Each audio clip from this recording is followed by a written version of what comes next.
আজ শুক্রবার 19 চৈত্র 2026 সালের 2রা এপ্রিল। বৃষভ রাশি, বৃষভ লগ্ন, টরাস সাইনের জাতক জাতিকাদের আজকের দিনটি কিন্তু এক কথায় বেশ কাটতে চলেছে।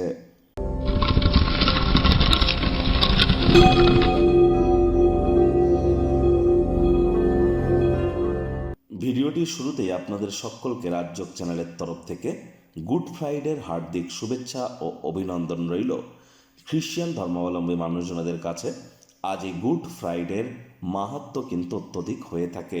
নিকটবর্তী কোনো গির্জা যদি আপনার থেকে থাকে সেখানে একবার অবশ্যই পরিভ্রমণ করুন, দেখবেন সেখানে অবশ্যই মানসিক পরিতৃপ্তিও আপনারাও কিন্তু অর্জন করতে চলেছেন।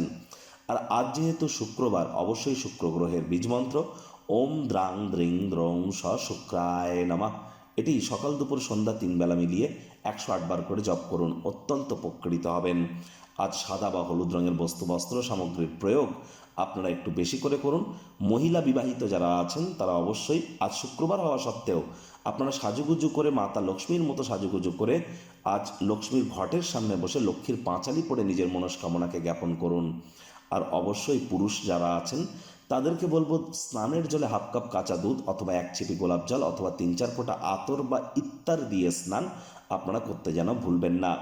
আর্থিক জীবনকে সমৃদ্ধশালী করবার জন্য বাড়ির উত্তর পূর্ব কোণ এবং দক্ষিণ পূর্ব কোণ, ঈশান কোণ এবং অগ্নিকোণ, 2 কোণেই আপনারা গোলাপের যে আতর বা ইত্তর হয় না, সেটি রেখে দিন এবং তার মুখটাকে খুলে রেখে দিন, দেখবেন অত্যন্ত উপকৃত আপনারা হবেন। বাড়িতে ঝাঁটা বা ঝাড়ু কখনো দরজার আশপাশে রাখবেন না, শুইয়ে রাখুন। আর 7 ইঞ্চির বড় কোনো ঈশ্বরের মূর্তি বাড়িতে যেন রাখবেন না। দরজার আশপাশে বাড়ির বাইরে যেন কোনো ঠাকুরের ছবি রাখবেন না। মৃত ব্যক্তির ছবি যেন গৃহে রাখবেন না, রাখলেও ঢেকে বা উল্টে রেখে দিন। আর চেষ্টা করুন গণেশ মূর্তি গৃহে একটির অধিক না রাখার। আজ যত বেশি আপনারা শুক্রের বীজ মন্ত্র জপ করবেন, প্রেমের জীবন, আপনার ক্রিয়েটিভিটি, আপনার ল্যাভিশ লাইফস্টাইল, আপনার ফেমাস হওয়ার যে প্রবণতা, আপনার ক্ষেত্রে ওয়েলথ ক্রিয়েশনের জন্য সকল ক্ষেত্রেই কিন্তু আপনারা লাভান্বিত হবেন। ভাগ্য মিটার আজ আপনাদের বলছে 7.5 আউট অফ 10। ভাগ্য আপনাদের অনুকূলেই থাকবে। কর্মজাগতিক ক্ষেত্রে আপনাদেরকে একটু সাবধানতা অবলম্বন করেই চলতে হবে। কায়িক পরিশ্রম হলেও শরীর মনে সতেজতা এবং তরতাজাই আপনারা অনুভব করবেন।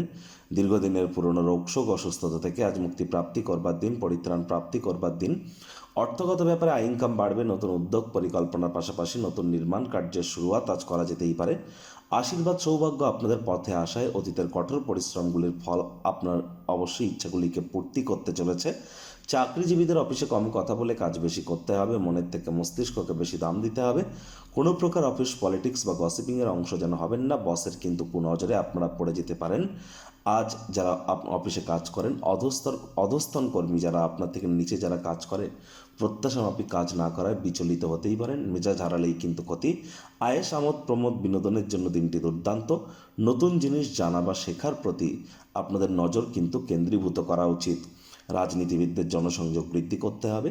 শিক্ষার্থী বিদ্যার্থীরা যে কোনো প্রকার পরীক্ষা প্রতিযোগিতায় সফলতা প্রাপ্তি করবেন। উচ্চশিক্ষার জন্য যারা বিদেশ যাত্রার কথা ভাবছিলেন, ভাগ্যদেবীও আজ আপনাদের পক্ষেই আছেন। সন্তান সন্ততি থেকে থাকলে তারাও তাদের কৃতিত্বের দ্বারা আপনাদেরকে গর্বিত অনুভব করাবে। হাউস ওয়াইফদের জন্য দিনটি এক প্রকার বেশ। প্রেমিক প্রেমিকা স্বামী স্ত্রী দিনটিকে যতটা সম্ভব রোম্যান্টিক করে তোলা যায় সেই প্রচেষ্টাই আপনাদের জারি রাখা উচিত। অবিবাহিতদের বিবাহের যোগ পরিলক্ষিত হচ্ছে। যারা প্রেমে পড়েননি তাদের জীবনে স্বপ্নের নারী বা পুরুষের আগমন আজ কিন্তু হতেই পারে। একটু প্রচেষ্টা আপনাদেরকেও করতে হবে। শত্রুপক্ষ বিরোধী পক্ষ একটু হলেও শক্তিশালী থাকছে। গৃহের পরিবেশ শান্তিপূর্ণ নির্ঝঞ্ঝাট পরিগণিত হবে। পরিবার পরিজনদের সাথে ভাব ভালোবাসা বাড়বে। শত্রুপক্ষ বিরোধী পক্ষ খুব একটি শক্তিশালী থাকছে না।